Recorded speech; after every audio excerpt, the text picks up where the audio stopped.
Let's welcome Mr. Richard Paul Thomas to the show. Welcome. Thank you. Thank you. You know, Helen, I got to tell you, I started communicating with this gentleman, probably 6 months or more ago. Something like and that. and I started finding out that we had a gentleman here nearby, just 120 miles away or so, in Salado, Texas, one of the great art communities in the state of Texas. Mm-hmm. And I highly recommend people around the world that listen to this, when you come to Texas, put Salado on that list of places to go. It's got its own special little quality. But this guy's been involved in everything. I mean, he's involved in film and music and songwriting, and he knows everybody we know just about. I sleep every day, too. Yeah. So, Richard, tell us about you. Where'd you come from? Who, born and raised? Born and raised in Milwaukee, Wisconsin. Started playing guitar when Buddy Holly was still alive.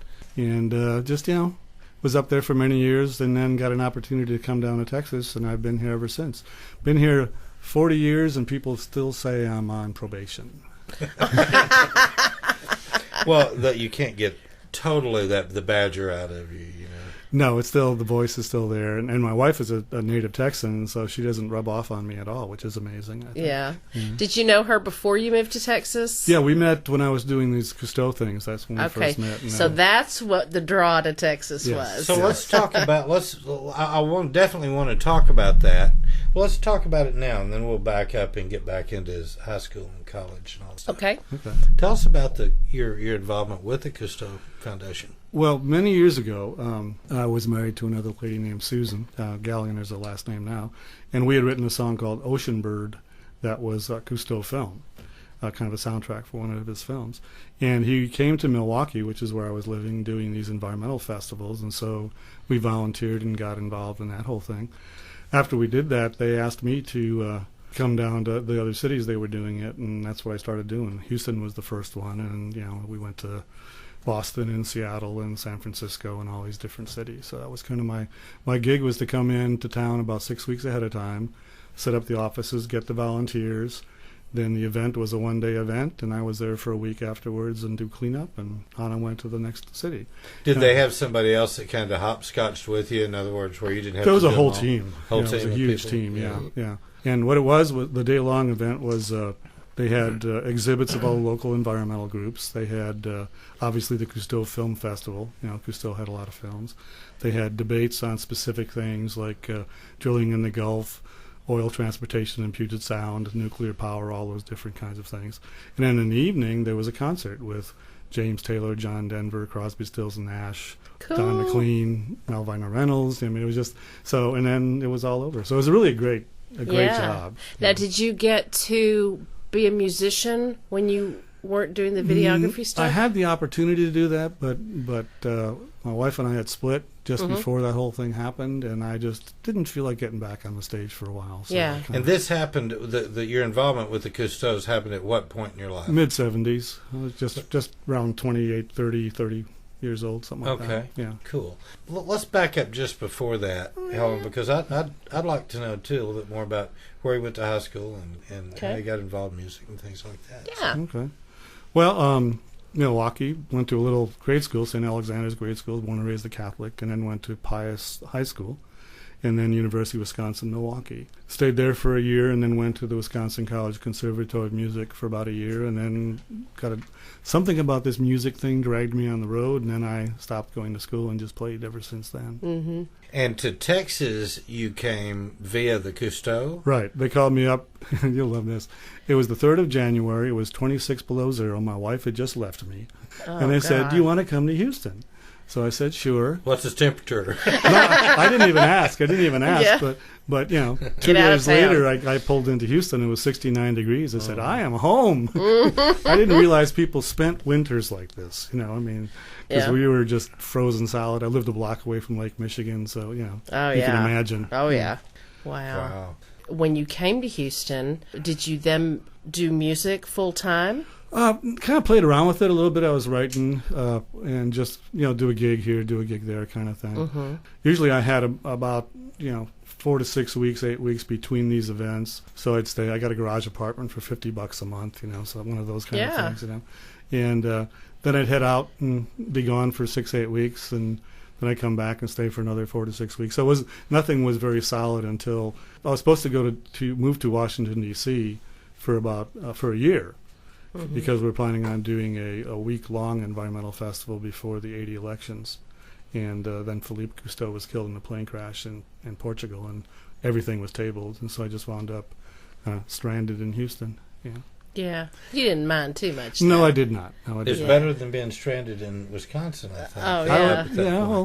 Yeah, well, in the spring and fall and summers is beautiful, but there's that 360 days of winter that get a little out of Louis Grizzard said that he was hired from the Atlanta Constitution to go be with the Chicago Sun-Times, and he said, "You guys have 2 seasons up here, winter and the 4th of July." It seems like that when you're there, but it's really better than that. But As far as your writing goes, when did you decide that, hey, I can do this, I can write my own songs, I don't have to do covers or anybody else's music? When Susan and I were still together, she would write songs a cappella, and then it was always up to me to put the music and things kind of together. And so I started doing that and dabbling at writing, but not much. Interestingly enough, the night she split, I had a dream about living in St. Augustine, and I was writing this song called The Coal and the Flame, and I was in the studio recording it and stuff. A year later, I was in Houston, Texas, which was basically, was it longitude? The same longitude as, or latitude, whichever one it is, of St. Augustine. Latitude is St. Augustine.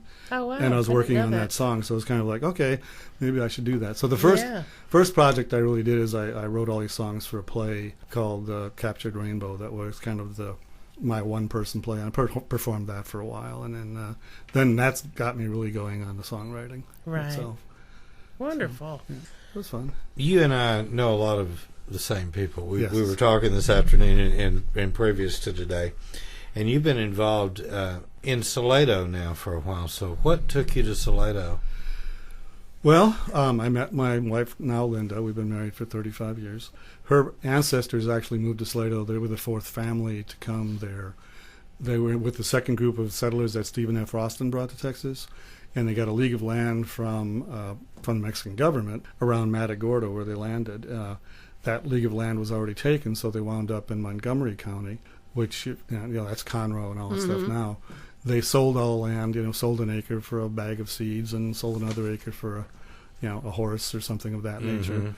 Had they not done that, I wouldn't be here. I'd be, some palatial estate, because that land is now, a league of land is like many, many square miles. Yeah. And it's selling for like many dollars a foot yeah. right now. So a lot different thing. But somehow back in the kind of mid 1800s, one of the brothers married the babe of the Alamo, Angelina Dickinson, and it kind of got a little family row, and part of the family moved up to Salado, so they've been there ever since. So when, in 1984, we just had our brand new baby boy, Timothy, things were not really doing that well back in the mid-'80s in Houston. Everything kind of collapsed. Right, and that's when I lived there. Yeah. So, we drove up to Salado where her parents were and got a little place, and that's where we've been ever since.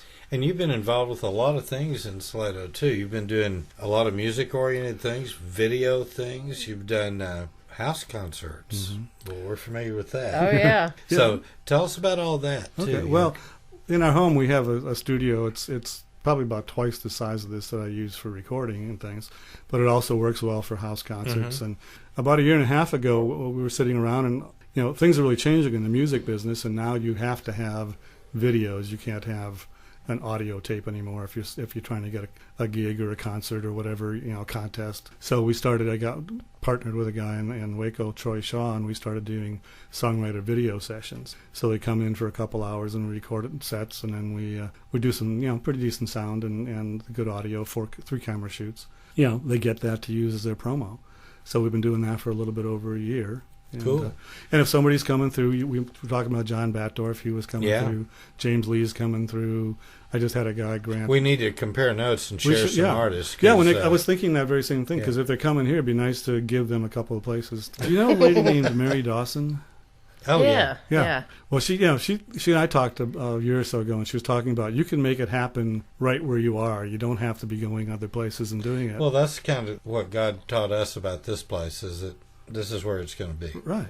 And we've had people go, we need to knock that wall out and make it bigger. No, it records too good. We don't change anything. Right.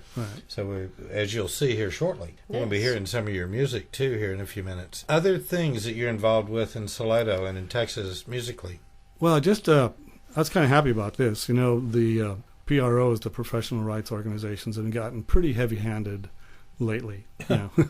Well, you don't. Maybe keep going. No Maybe I don't want to get into this. Yeah. Well, you know, if you do the Folk Alliance thing, if you join up with them, you can get a house concert license that covers all three. I don't worry about it. Yeah. I don't need any license. At any rate, so I talked the community of Salado, the Chamber of Commerce, into joining all three. And then all summer long, we were hiring musicians all around town that Salado was doing and paying, which was even nicer, you know, and did that for the summer. So those kind of things, just trying to, you know, build community and get with people. And you know, I believe if every city would do that, it's a wise investment.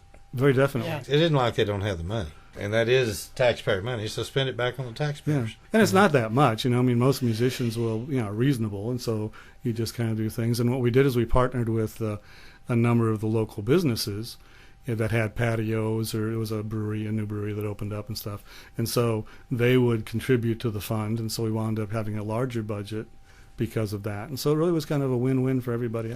Well, I want you to there. make sure that we get this right at the start. Now, we need to know how people can reach you that are just listening, that may be listening in their car or something, as opposed to, we were going to have the information on the webpage where you're finding all his information. It'll be right at the bottom of the page that you found Richard's information on. He's also going to tell you right now how you can reach him. Easiest way is richardpaulthomas.com, has my email address and phone numbers and music and lots of other different things.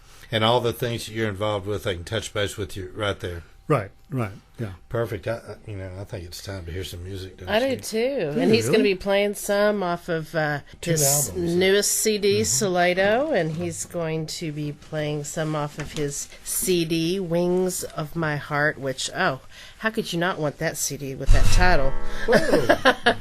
Well, we're going to get back and hear just a little bit of the music of Richard Paul Thomas momentarily.